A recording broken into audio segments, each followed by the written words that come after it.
É, galera, né? É assim. Aqui onde eu moro, de vez em quando, a gente que é ser humano mesmo não tem lógica.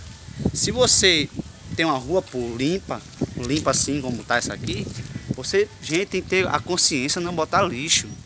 Você bota lixo na rua, sempre passa o carro na rua para botar lixo. Não bota lixo não, porque isso prejudica muito o meio ambiente. É isso, gente. Botem mais conhecimento, botem mais, pense falar mais, tem mais cabeça para não fazer isso. A prefeitura vem, passa aqui, a limpa o lixo tudinho, você pode ver, tudo limpinho. Passa aqui, passa tá bonito mesmo. Quando você chega para aqui, olha para aqui, cheio de lixo já. Isso é uma vergonha. Vocês, a gente tem que ter conhecimento que não é assim não. Como você vai ter um meio ambiente bom, limpo?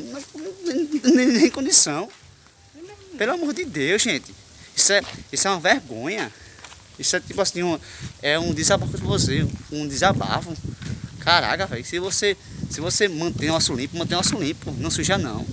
Tem mais conhecimento das coisas, beleza? Valeu, eu vou postar esse vídeo no YouTube para vocês verem que é bom você sempre deixar o ambiente limpo. Isso é bom, não é ruim, tá certo, gente?